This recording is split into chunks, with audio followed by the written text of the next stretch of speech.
Bonjour à tous. Dans cette capsule sur les fractions, nous allons travailler deux problèmes écrits sur la recherche du tout à partir d'une partie. Premier problème écrit. Si 2/5 du trajet Montréal-Québec vaut 92 km, quelle est la distance entre Montréal et Québec?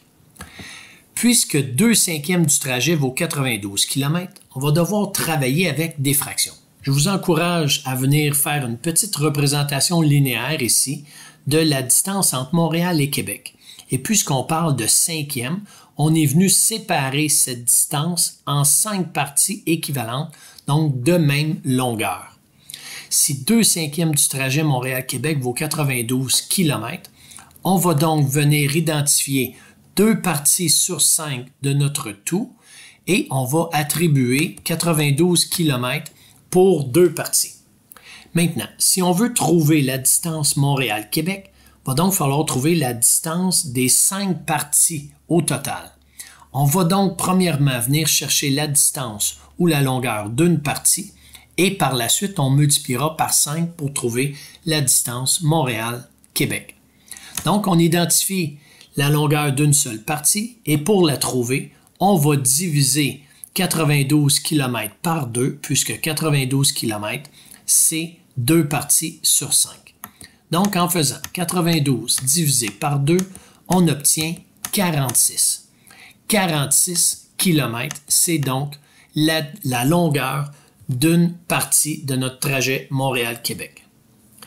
Maintenant, si on veut trouver le 5/5 de notre trajet Montréal-Québec, on va donc multiplier la longueur d'une partie par 5, puisqu'on a 5 parties dans notre distance Montréal-Québec, ce qui nous donne 230 km. Or, entre Montréal et Québec, on a donc une distance de 230 km. Autre façon de venir le représenter et qui est un raisonnement qu'on va utiliser surtout en deuxième et en troisième secondaire, donc c'est de venir faire une petite table de valeurs. Donc, si on sait que la fraction est 2/5, on va pouvoir venir écrire 2/5 juste ici et 2/5, ça correspond à une distance de 92 km. On vient donc écrire 92 dans la case du bas. Maintenant, nous, ce qu'on fait, c'est qu'on va chercher 1/5 de cette distance Montréal-Québec. Alors, ce qu'on va placer dans la petite table de valeurs, c'est 1/5, juste ici. On sait aussi que 1/5, c'est la moitié de 2/5. Donc, 2/5 à 1/5, on a divisé par 2. Bien, de notre distance 92 km qui correspondait à 2/5, on va aussi la diviser par 2 pour trouver 1/5, donc une partie sur 5, ce qui nous donnait 46 km. Maintenant, la distance Montréal-Québec, c'est 5 fois plus. Donc, on va faire fois 5, 1/5 fois 5, ce qui va nous donner nos 5/5, qui est notre tout. Donc, on va prendre le 46 km et on va aussi le multiplier par 5 pour obtenir la distance Montréal-Québec, ce qui donnait 230 km. Donc, voilà pour le premier problème. Deuxième problème. Si 3/4 du montant nécessaire pour acheter un jeu vidéo est égal à 51 $, quel est le montant total pour acheter ce jeu?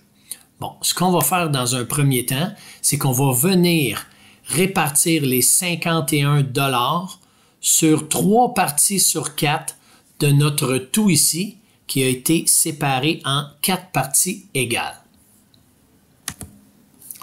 On va donc diviser 51 par 3, puisqu'on veut partager 51 $ sur les 3 premières parties sur 4 de notre tout, qui est représenté ici par un rectangle, ce qui nous donne 17. On sait donc que chacune des 3 premières parties, ça vaut 17 $. On sait maintenant qu'on cherche le montant total pour acheter ce jeu.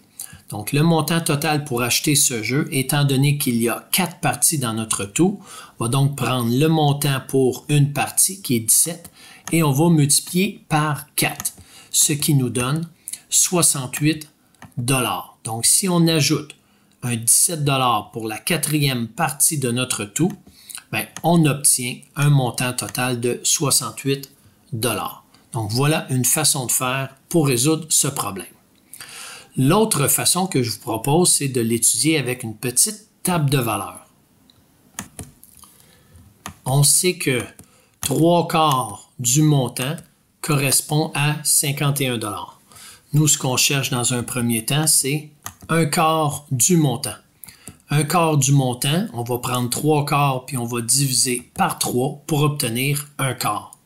On va donc devoir faire la même chose avec le 51 $. On va diviser 51 par 3 pour obtenir le 17 $ par partie. Maintenant, étant donné que notre tout comporte 4 parties, bien de 1/4, on va trouver le 4/4 en multipliant par 4. Pour multiplier, si on multiplie par 4 la fraction, on doit aussi multiplier par 4 le montant.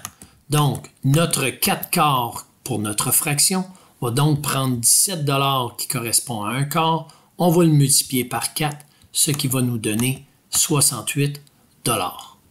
Donc, voilà comment on peut résoudre ce problème avec une table de valeurs.